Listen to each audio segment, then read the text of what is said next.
Good morning. We arrived to the closing session of 2021 joint EuCNC and 60 Summit. Globally, it seems to me that we have had a very good conference with relevant presentations and discussions, very well aligned with the motto of the conference, On the Road 6G. And from an organizational perspective, it seems to me also that it went very smoothly. But let me please share some information with you.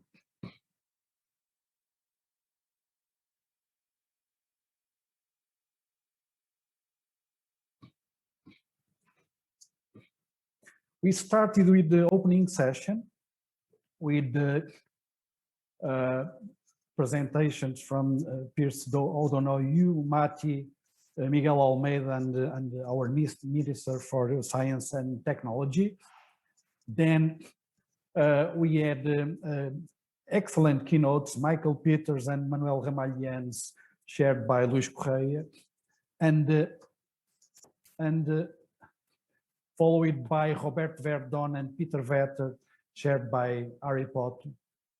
Then we had also relevant panels. We have here pictures from panels held in the last 2 days, not today's panel.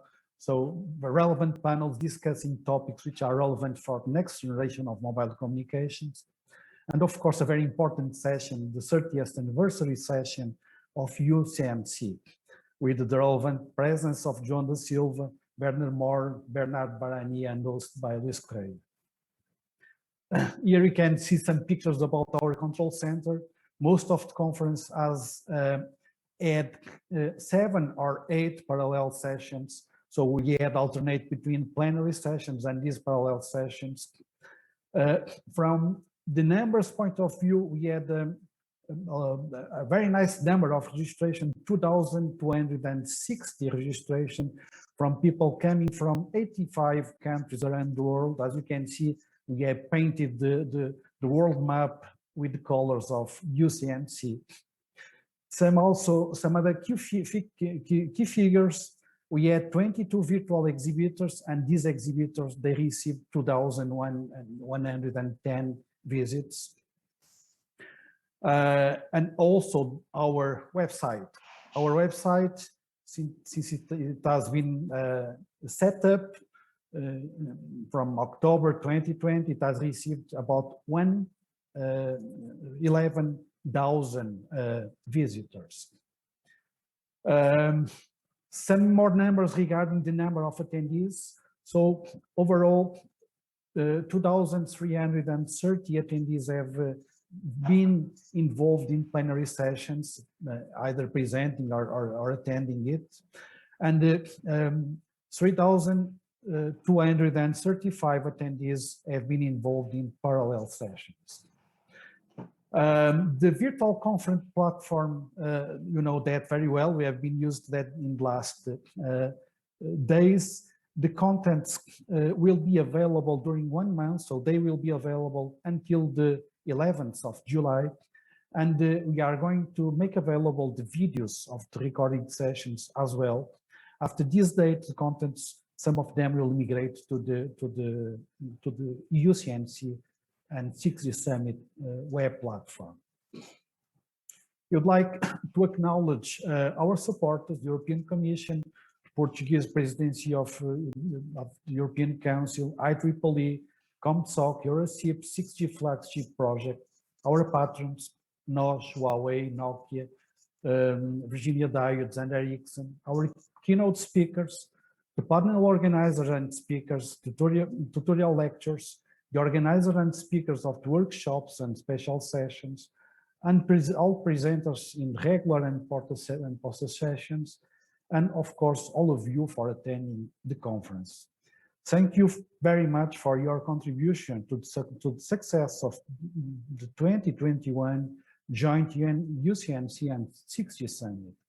And now, finally, let me also thank very much deeply to this big team that has worked for more than 1 year, very hard, so that this event could happen with the success that I believe it has had. Thank you to all of them.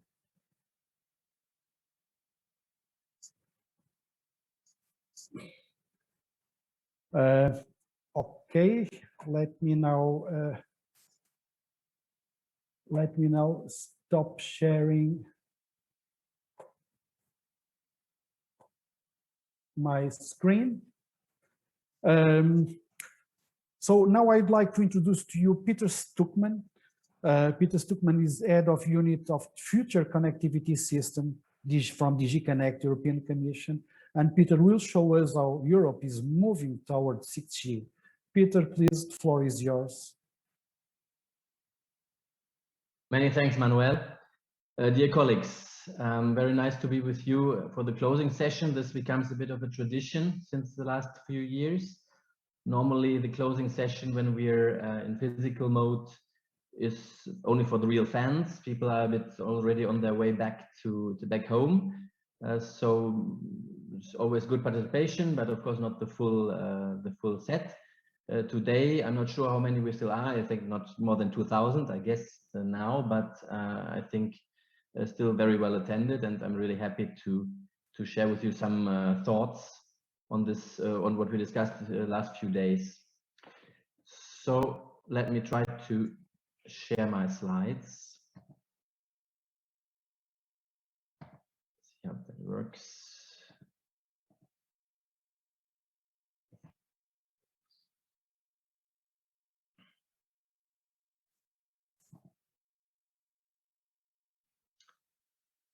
Okay, so some takeaways. Let me see if I can hide this. Yeah.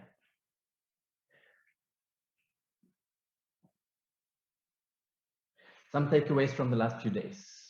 So certainly a very special edition. We have the 30th edition, and we remember 1991 in Portugal, the first workshop that led to this series of mobile summits and EuCNCs. So really happy anniversary to all of us, and especially to the colleagues that have been shaping this conference throughout the years, and all the colleagues that participated and made this a success. So it's somehow historic, of course, easy said if we can connect so easily with digital tools. So we have more than 2,000 registrations, but we expect, of course, that even if we go back to physical mode in the next years, that we also use more and more digital technologies to make this available, even to those that might not be able to travel. So we think we can, of course, build on this success and keep a very big participation and much more outreach of this conference. Yeah, we have seen now really what we tried throughout the past few years to really get this momentum on 6G going. It's always researchers are enthusiastic to start the next generation for sure. Sometimes there's a bit of course, spirit of saying, okay, we don't have 5G yet on the ground. Why 6G? But we have, of course, we know that we need some years to develop a new generation and new technologies. Also with some step change where we reflect on what is in front of us and some new design criteria that we have to think out of the box. So it's important to start 6G early, also looking at the global competition that we have. And we see that there are already very good ideas on use cases, on concepts, on technologies that are under investigation.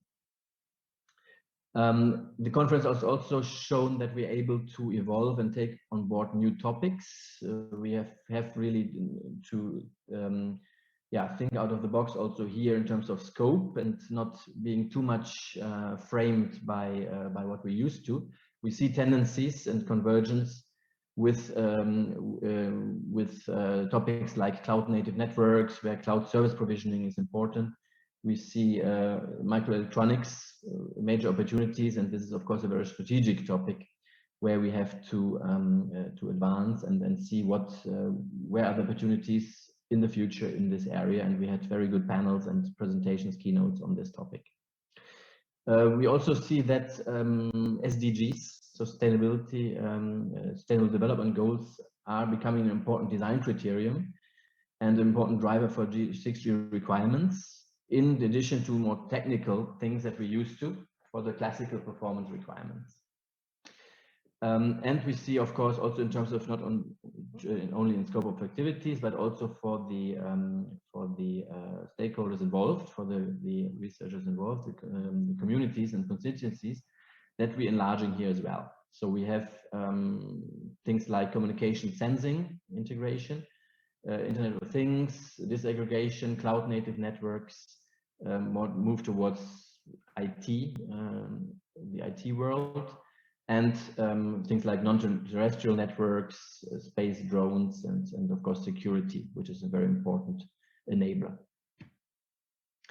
Then in terms of topics addressed in the conference, what struck me was indeed on 5G. We have really see a lot of commitment to advance 5G standards and use cases. This is taking shape.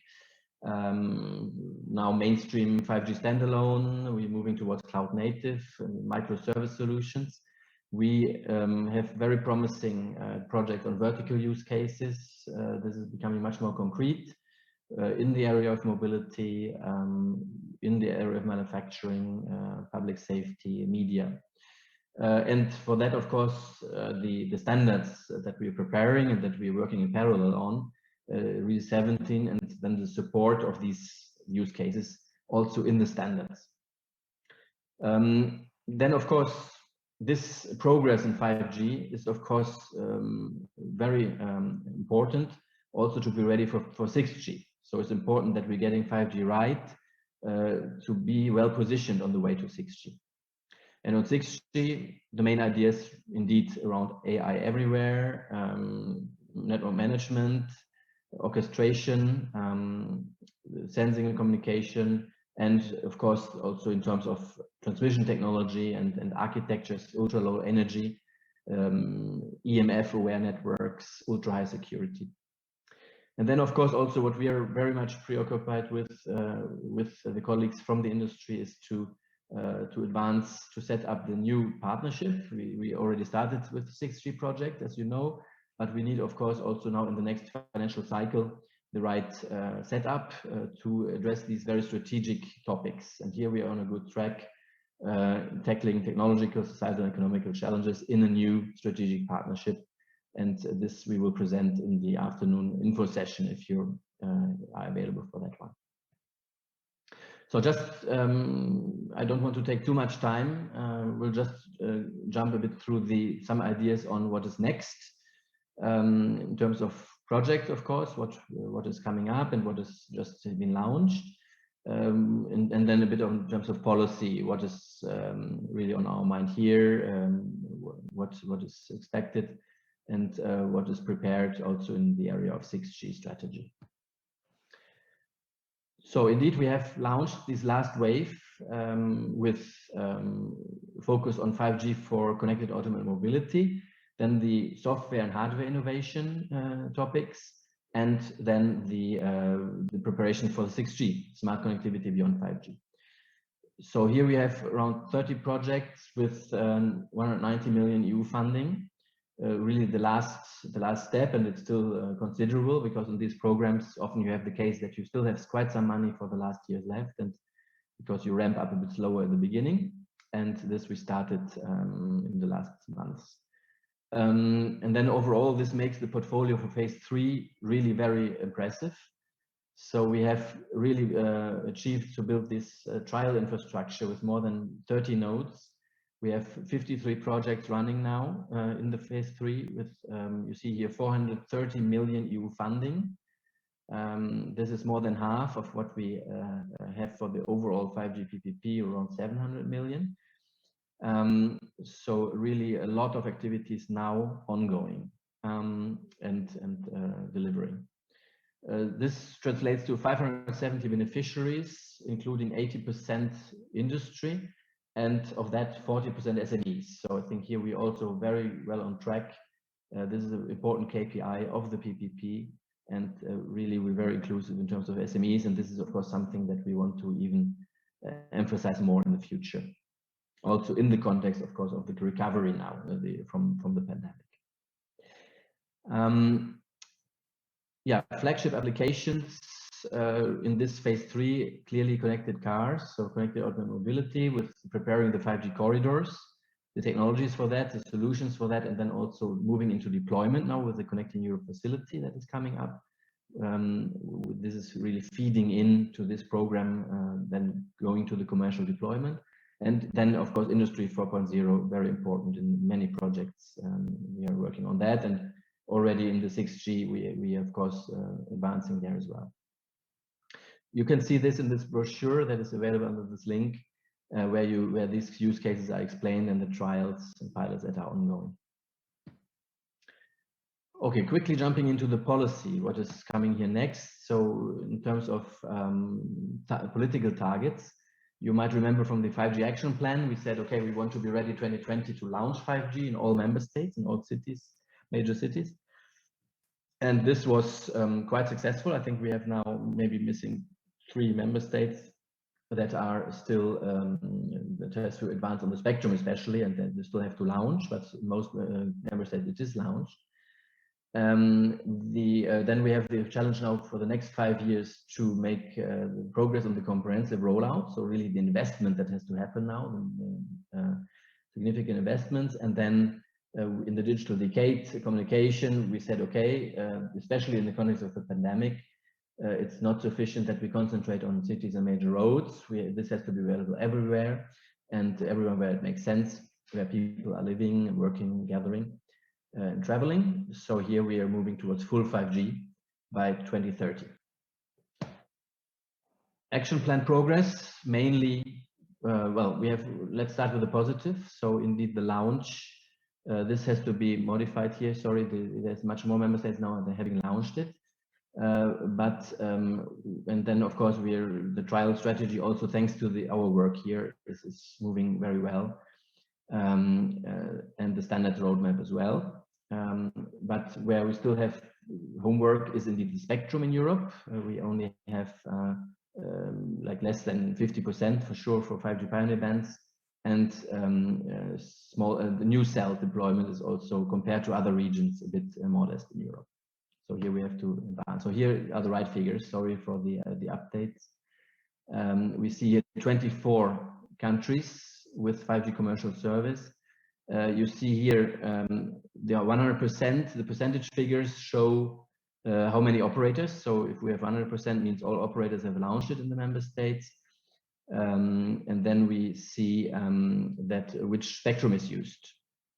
And there you see that these triangles mean, okay, it's not really the pioneer bands. It's first the DSS, dynamic spectrum sharing. So you're using 4G spectrum actually to launch the 5G. Then we see the squares are pioneer bands, and the circle, the ellipse is really both. So here we see in some member states indeed both happening, but on the top right, you see here that we still have, especially in the higher bands here, still a lot of work with the assignment of this spectrum. We are now approaching in 700 minutes around half, and in the same more or less for the mid-band. So this is of course very important, especially the mid-band for Europe, major opportunity. And if mid-band is not used here, we think we can question if this is a real 5G. So it's first 5G is launched in more or less everywhere, but still to be ramped up significantly. And we're also progressing on the cross-border corridors. And these are the testing and trials and piloting.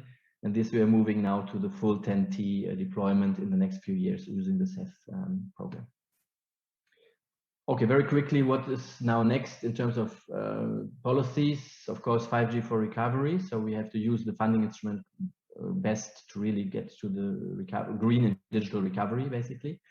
A lot of investments are planned for the member states. We have 750 billion, as you might know, for the recovery fund for the member states, and 20% of that for digital, and a big part of that can be used for infrastructure. We also have to look at the cybersecurity toolbox. So it has to be fully implemented in Europe to come to really secure 5G networks that are trusted. And of course, we have to get the investment agenda right for that, to set the right incentives so that these secure 5G investments are happening in time and rapidly. So modernize also the core networks and advance on the radio networks. Green Deal, of course, very important. This is also part of our agenda for the 6G to advance on energy efficient networks. But of course, overall, the story is more about getting the 5G and 6G solutions out, 5G solutions more in the next few years, to green our economic sectors. So that will be a major trend or challenge. The toolbox, you have heard about that probably. So there was a lot of discussion about the role of the suppliers, and we have defined this European approach based on risks and how to mitigate this risk. And the main strategic measures are here indeed to diversify suppliers, to identify high-risk vendors, apply the necessary restrictions. And then also in the longer term, what is interesting, especially for us here, to look at the sustainability and diversity of 5G supply and value chain. So we have to be sure that in Europe we also keep the technology capacities towards the next generation and the evolving networks and technologies. So yeah, just to say that this is of course to be implemented by the member states, and they are well on track. Some member states have still draft laws in the parliaments, but the sector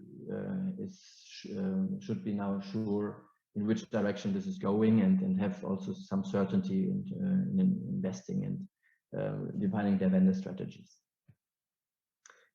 Hot topic, of course, Open RAN. We are studying this in the context of the 5G supply market trends. Of course, we continue to enable innovation in this area to the benefit of users, operators, suppliers, and especially new European players, in particular SMEs. And we have to look, of course, in the context of the 5G cybersecurity toolbox. So we need also a common union approach towards Open RAN, and we have to be sure that the risks are also addressed when we're moving towards software-based networks, towards more diverse set of suppliers. Yeah, so the Commission study is now soon coming to an end, and there will be some interesting readings to see what kind of policy measures are suggested in the study, and we of course take this as useful input. Okay, then we have the info session this afternoon later, so I don't want to go too much into detail, and Piers on Tuesday already introduced quite a lot here on Wednesday. So we see here, of course, the main, well, we are all aware that we have to start 6G work, and there are major ambitious initiatives worldwide. And of course, Europe now really also ready with the partnership being adopted, and we already have important projects to prepare that. And of course, we have the commitment in this instrument indeed to have the 900 million committed early on. And we also have member states that are coming up with very ambitious initiatives, much more ambitious compared to the 5G era, where at the beginning we were launching early and member states followed a bit later. But here, I think especially Finland and Germany are coming up with and other member states as well. Okay, so this was already explained on Wednesday, so I skip that. What is of course important that we know that it's not about coming up on the market with 6G, so that's sometimes confused. We're looking towards the end of the decade, and we're now preparing, structuring, framing the work as pre-standardization, so that we can then start with standardization in the next few years. What is important, just if you're not able to stay for the afternoon, as a major message is that it's not only about research, this partnership. Of course, it remains a very important pillar on the Horizon Europe, with addressing remaining new challenges and new opportunities and needs. But we also have to look into the deployment, because now we have programs with real public funding, and for example, 5G corridors will be planned now with 1 billion over the next 7 years. So it's not just some piloting, it's really commercial deployment with public funding. And here, of course, we have to connect this and say, okay, what did we learn from the preparation project in Horizon Europe, Horizon 2020, and now start the deployment. And here, the partnership will have a very important role to set the agenda for this deployment and to also help building up the pipeline, the project pipeline, with facilitating consortia and info days, etc. This is how the governance will look like. So main message is industry and commission in the governance equal footing. So the industry association will themselves participate and shape the work programs. The member states are also closely associated in the states representatives group to be sure that we can coordinate national initiatives, European initiatives. Then we have this program office. It's like a mini agency that will run this office to implement the program. Stakeholders also very well attached here. So it's not about only the members contributing, but there will be also a mechanism to go out and have all stakeholders heard. The CEF program is not implemented under this partnership. It is done in the more classical way by an executive agency that is not part of the JU, but it will have a strong link and will also give some guidance towards CEF Digital. Okay, so then I just have the pleasure to point to the afternoon today, 2:30, to discuss a bit more in detail the upcoming partnership. Many thanks. I'm ready for questions. Thank you, Peter, for this very nice presentation. So we can open space for questions, but is it possible to have questions from audience, if there is some?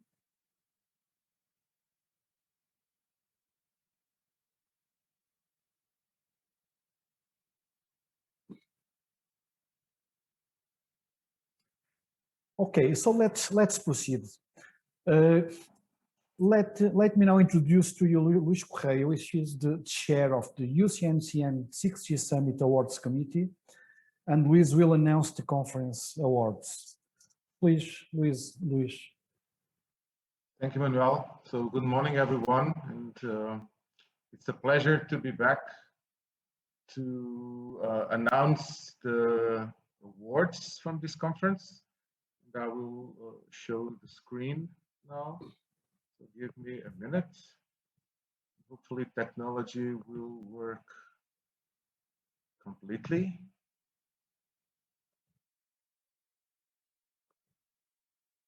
So I think it's working, right? Okay. Yes, it is. Thank you very much. So before I do start, let me, on behalf of the steering committee, and I dare to say on behalf of all participants, I would like really to thank Manuel Ricardo and the whole team behind the scenes that have put this conference together, and for such a very smooth running of the conference in this unfortunately virtual environment for all of us. And so Manuel and the whole team in Porto, in Oulu, in Lisbon, in all places, thank you very much, guys, for putting this conference together. I dare to say it was a success. Of course, I'm biased by saying this, but still, I really dare to say it. Thank you very much again. So, usually we have the best papers and the best booth awards. So let me briefly go through these. So the best papers are two. One is the full, let's say, best paper award. So the winners get the certificate and the 1,000 euros prize. And this has been sponsored by NOJ, so the diamond patron of the conference. Then we have the best student paper awards, which is a certificate and 500 euros. And this is sponsored by EuroSIP since many, many years. It's the European Association for Signal Processing. And finally, we have the Best Booth Award, which gets a certificate and a trophy. It's not the money prize, but it's a trophy that the colleagues can put on a shelf.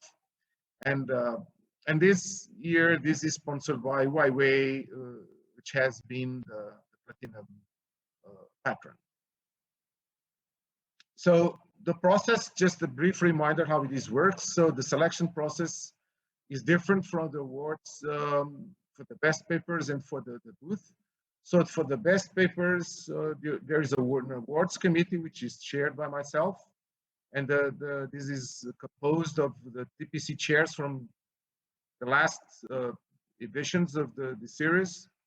And then we have, for the best booth, it's voted by all attendees. So you all had the chance, and there were several reminders being sent at the platform for you to vote for the best booth.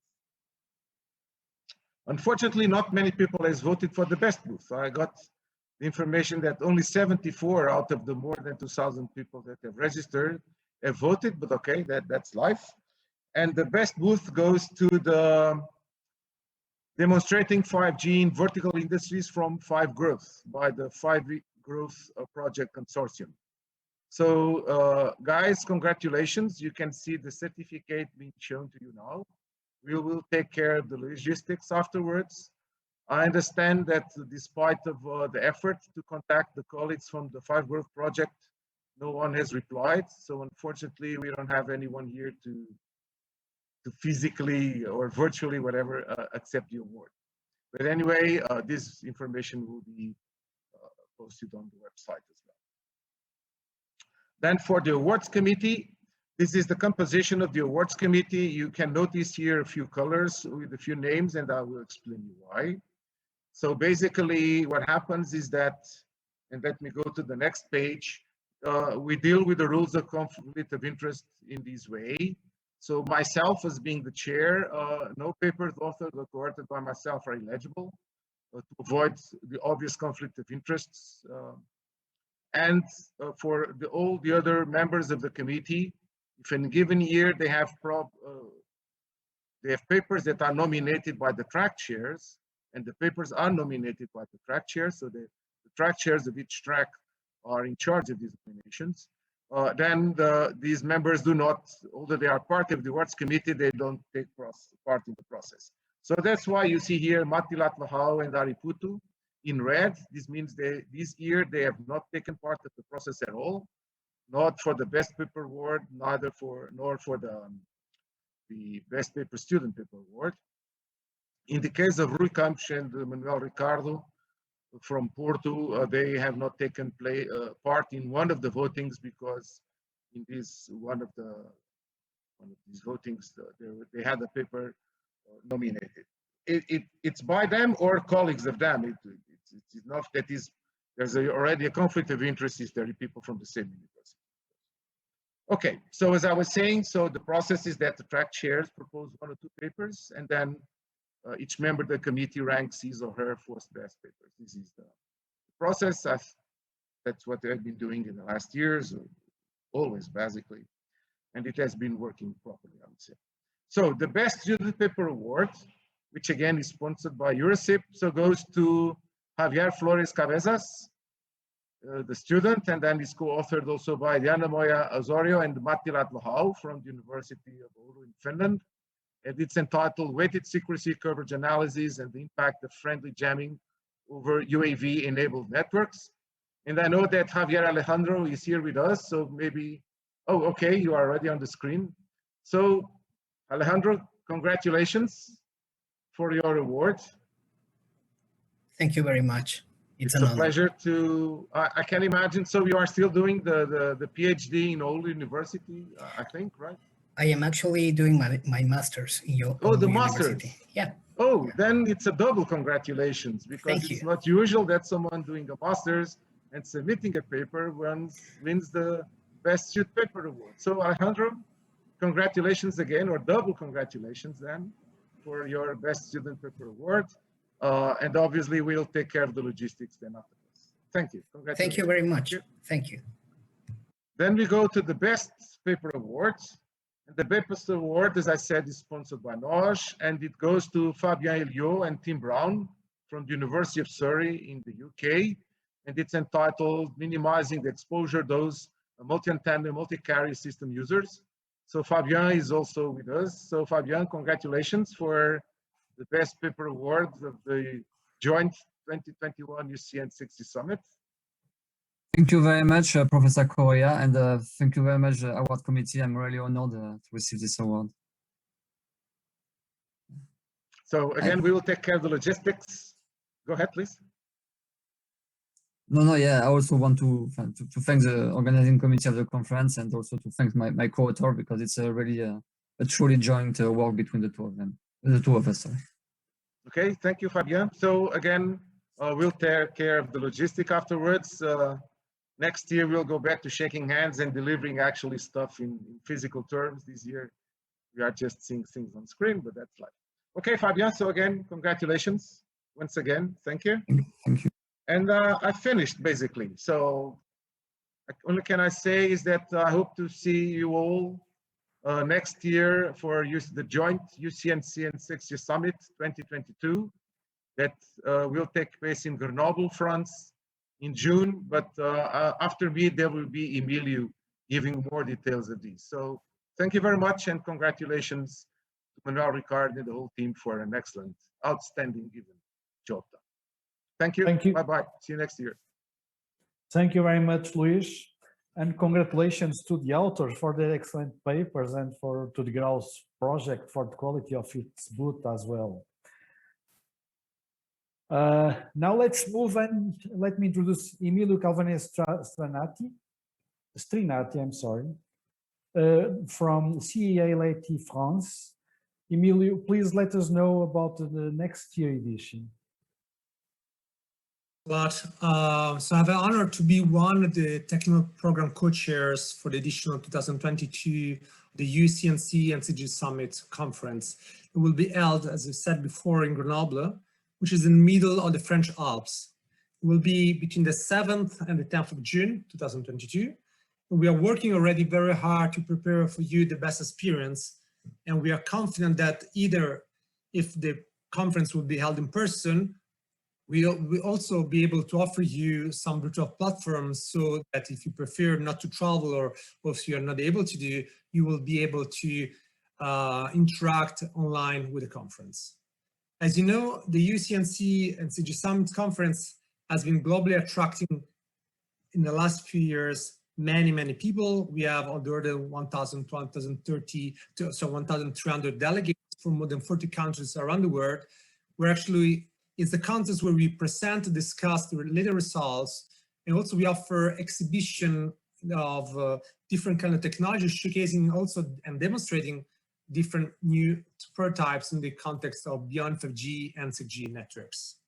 So this actually represents an intense research and innovation work which is carried out in the framework of the European funded project, but also other people are joining this conference. The conference in 2022 will address specifically the beyond 5G communication system network, but also will look into the 6G matters. And actually 2022 is a very important year because I would call it as the first year of maturity for the discussion of 6G vision, because the first project already at the start, worked a couple of years, many discussion floor already starts in different years, and there will be a huge expectation to meet and discuss about the 6G. So during the conference, we'll really have the opportunity, when you will come there, to discuss, interact on first cutting edge research, going to in details of the results, also seeing what can be validated by demonstrations. About the location in Grenoble, actually, this is a very important technological university site in Europe. Some people call it the European Silicon Valley, but maybe you know most about the professional part of Grenoble, but apart from science, Grenoble is also a wonderful place to visit with plenty of historical place to experience. When coming to Grenoble, you will have indeed the opportunity to experience the French culture, enjoy the French food, but also its rich cultural and sport life. You have Grenoble been surrounded by mountains, lakes, precision hiking tracks, and even summer skiing tracks. So if you wish to disconnect from the city life, you want to have a break before or after the conference, in 30 minutes drive, you have a unique, diverse offer of the opportunities into Grenoble area. So we are sure that we'll offer you a very unique experience in quality time in Grenoble. And we hope that you will be able to reach and be there in person. And so the only thing I have to say to you is see you in person next year. Thank you. Thank you very much, Emilio. I'm sure we are going to have a great conference in Grenoble and finally a face-to-face one. We wish you very good luck for that. Before we close, I'd like again to draw your attention to the very important session that we are going to have this afternoon, starting at 2:30 p.m. So this session aims at explaining scope, objectives, and structure of the European Partnership on Smart Networks and Services. So thank you all for attending the 2021 joint EuCNC and 6G Summit. We hope you have enjoyed it. Thank you very much and see you in Grenoble next year. Goodbye.